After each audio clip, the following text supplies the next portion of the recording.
Ferb, I know what we're gonna do today. Today, we're gonna be taking a look at these old 2007 Jakks specific Phineas and Ferb figures. Now, I got these off of Facebook Marketplace. They're used, but in a decent condition, and you can definitely notice it on the packaging. It's super old, pretty faded. I really like the artwork it had going on. I like the slogan, either we need more days of summer or more of us, collector pack, which includes Phineas, Ferb, Agent P, and Dr. Doofenshmirtz. And something I find interesting is that it mentions in the box that it was a Toys R Us exclusive. Yeah, the nowadays non-existent Toys R Us. Sure, it's back on Macy's as their toy section, but the original store Toys R Us no longer exists.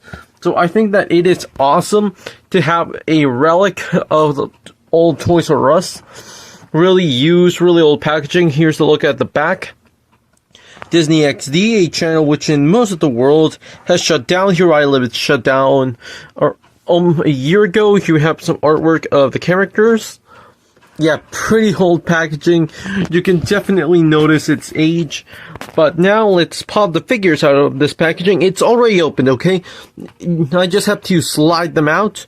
So don't worry, I'm not opening like a 15-year-old box. It was already opened. I already bought these open again off of Facebook Marketplace.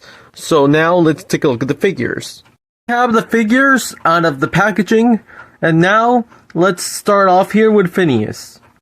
So, starting off here with Phineas, I'm going to clarify here, we're going to do each segment for each character.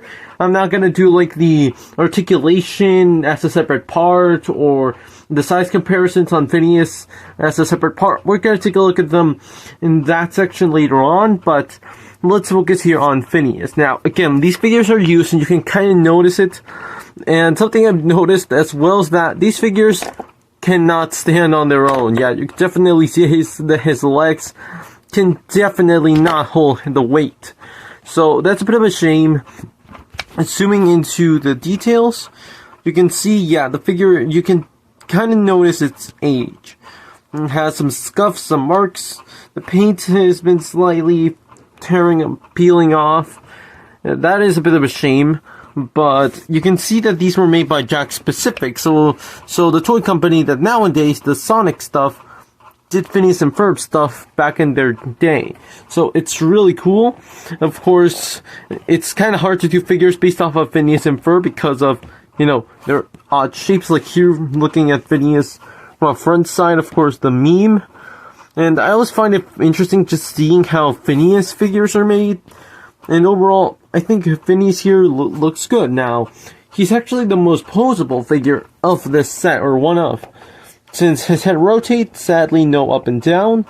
His arms are on these kind of joints, which are very similar to the joints they use on their Jakks Specific stuff. So I guess that's a characteristic of their design. And he also has a bit of waist rotation. Again, he cannot stand up on his own. That's why I have him here on the background. So yeah, I don't really think they planned too much on the figure being able to stand on its own. I have mentioned this on the Jakks Specific Sonic video that I've had trouble having that figure stand on its own, but that's because of how the legs and how wobbly they have become. But here with Phineas, it's just that his feet can't really hold his weight, which is a shame. But now let's take a look at Ferb. And here we have Ferb. Now, Ferb might be the most limited in the articulation because he can't really do much. Like, of course, he doesn't speak much. Though I find weird the pose he's on. Like, what kind of pose is this? Is he meant to be dancing or something? It's kind of weird. He's kind of doing like a half split pose. It's weird. Yeah, he doesn't really stand on his own. Is it me or did they make him just a bit too long on the head? I don't know. But he does look like Ferb. Zooming in here, you can see his one eye larger than the other. You can see the cut there in the eye, so it can fit on, so he doesn't, you know, scratch with the nose or something. I don't know. And zooming in, yeah, he's pretty used, decently designed. But again, he cannot stand on his own. Now, in terms of articulation, he has a slight articulation, which I guess it's nice, and movement here at the arm. Sadly, the paint has been falling off of these, and there's not really else that much I can say about Ferb. It's just Ferb. So, or is it Ferb? Okay, I'm gonna do a couple of Phineas and Ferb references in this video, but I just stop at the song of "You're Not Ferb," and yeah, there's not really else I can say here with Ferb. He's probably my least favorite figure here, but now let's take a look at my favorite figure on this pack. Doobie doobie dooba, doobie doobie dooba, Perry the Platypus. My favorite figure on this pack, my favorite character in the series. Man, this is a pretty fantastic interpretation of the character.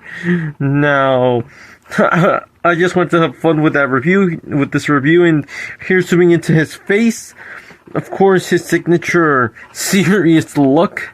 I like the teal color he's cast mostly out of.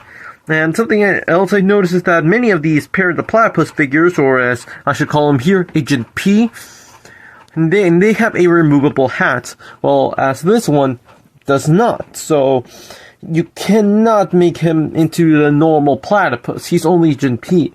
And in that regard, I think it's cool because even though, sure, it takes away of the gimmick of being able to remove his hat, I definitely have seen people who have actually lost the hat because it's removable. So I guess that in this case, because it's molded on, there's no really any way to remove it. But something interesting, you actually can't remove the tail, which is interesting. Now, I have seen people selling this figure without the tail, so you win some, you lose some. He looks fantastic.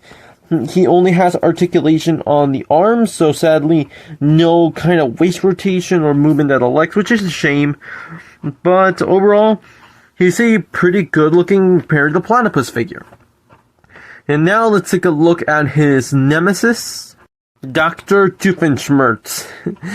Okay, this is a pretty fantastic Dr. Heinz Doofenshmirtz figure. Let me zoom into him. You can see there how kind of the yellowing has started to fade the color of his teeth, but I think that's kind of accurate because I do think Dr. Doofenshmirtz had slightly yellowing teeth. Pretty intense looking expression. He kind of looks like he's saying, Perry the Platypus, what an unexpected surprise. And by unexpected, I mean completely expected.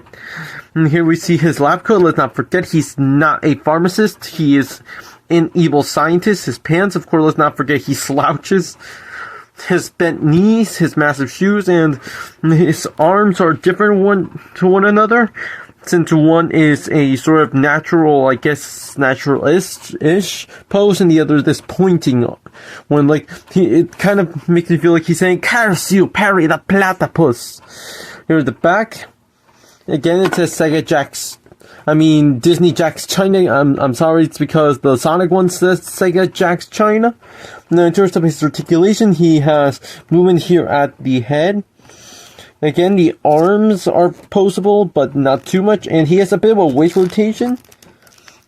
And that's kind of it. He's a pretty good representation of Dr. Doofenshmirtz. Another one of my favorite characters, one of my favorite villains in animation. But now that we took a look at each individual figure, let's do some size comparisons. First off, here we have the figures compared next to each other. And okay, I understand these came out in 2007. I understand that these are like around the first Phineas and Ferb toys. And I get that these were also made mainly to be played with. That's why they're used, and that's why I practically never seen like a new looking Phineas and Ferb figures in sale because of how they were meant to be played with. But the scale does not work that well between the characters themselves. Like Phineas to Ferb, they look fine next to each other, but you'll definitely notice here that Perry the Platypus is way too tall, and that Dr. Doofenshmirtz is way too small in comparison. Like, even between Dr. Doofenshmirtz and Perry the Platypus, either Perry the Platypus should be smaller, or Dr. Doofenshmirtz should be larger. And overall, I understand where these were coming from back then. They were just meant to be played with, but it's kind of interesting how the scale does not work here. And sadly, apart from Jakks Pacific, and I believe the Disney Store ones, there hasn't really been that many other Phineas and Ferb toys apart from stuff like Happy Meal promotions and such. So sadly, there is no way to have like a good on scale with these, and now that it's been announced that Phineas and Ferb or the series is returning for 2 more seasons, hopefully a new toy line will come out and will give us more accurate scale. But now let's compare these figures to some other figures in my collection. First comparison, here we have Phineas, Ferb, Agent P, and Dr. Doofenshmirtz next to a fellow Jakks Pacific figure, in this case the 4-inch modern Sonic. And yeah, the scale, of course, these are years apart from each other. These came out in 2007, while Sonic came out around 2020, 2021. But yeah, of course, they were never meant to be on scale with each other. Of course, Jakks Pacific never designed these to be on scale with each other. Like, they're barely, the Phineas and Ferb ones are barely in scale with each other, so how are they going to be in scale with others?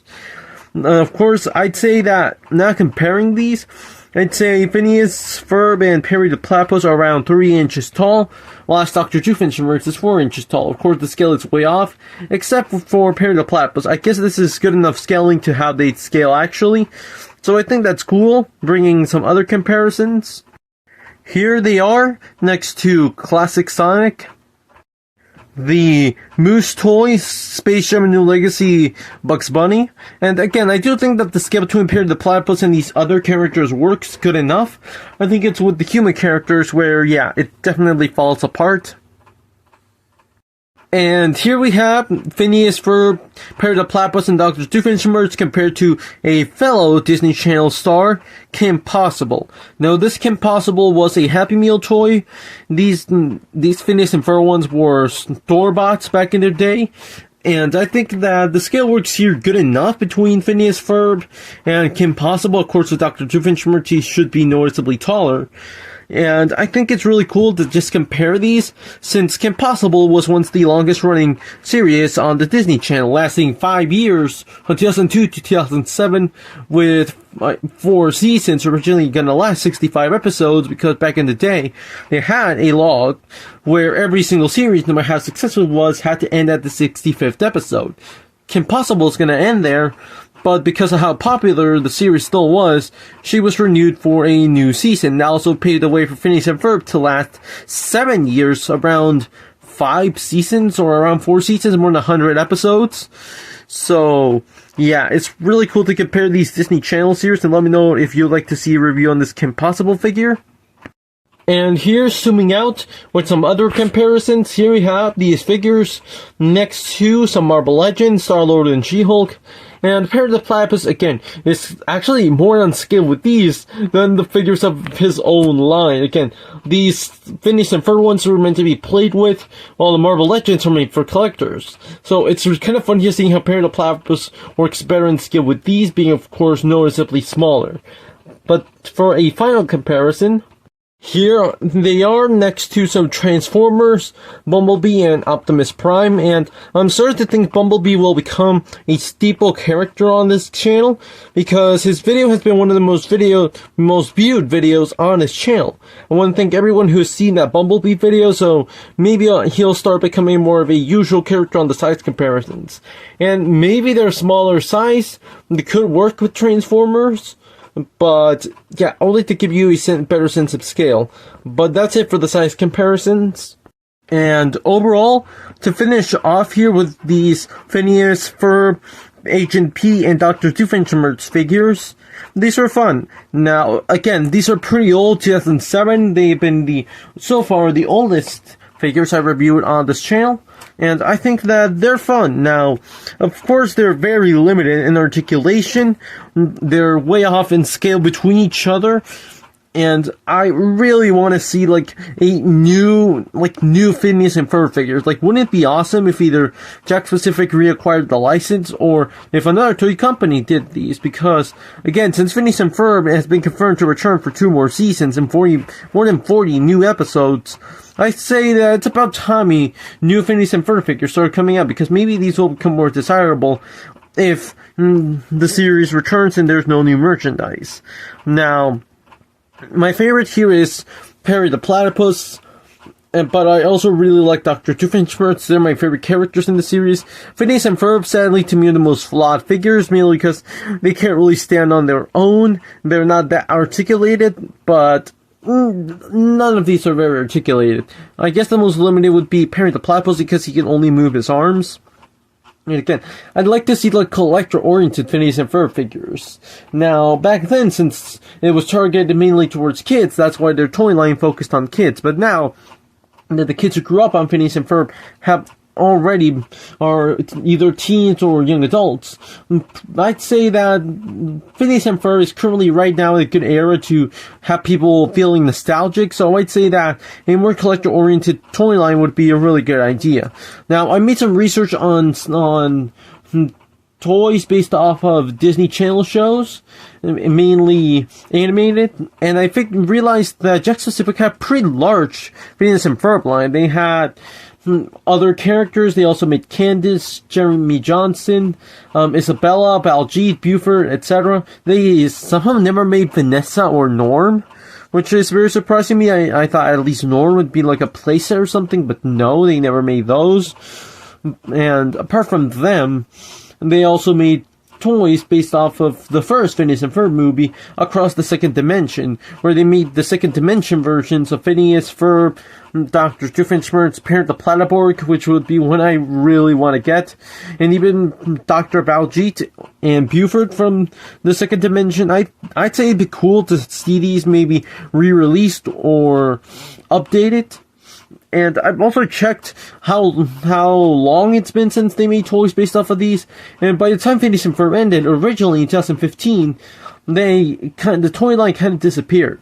And I made research on Kim Possible toys, and I realized that series mainly had dolls and Happy Meal toys, etc. And right now, since I do think that there is a possibility of these returning, or at least new Phineas and Ferb stuff coming out, because with the recent animated Disney Channel series, that being the Proud Family, came back recently on Disney Plus with Louder and Prouder, they released some figures and toys based off of it. I believe a Disney Store pack of deluxe figures, and even some dolls. So I'd say that if they're going to do that for the Proud Family, who will of course never be as profitable as Phineas and Ferb, well, I'd say that there is a chance of Phineas and Ferb coming back to figure form. So even though I do really like these, I really want to see what new figures could do. But these are really fun. Again, they're from 2007. They're pretty old, but they're still a lot of fun. Now, that's it for this video. Thank you so much for watching. Please let me know in the comments what you think about these Phineas and Ferb figures. That's it for this video. Thanks for watching.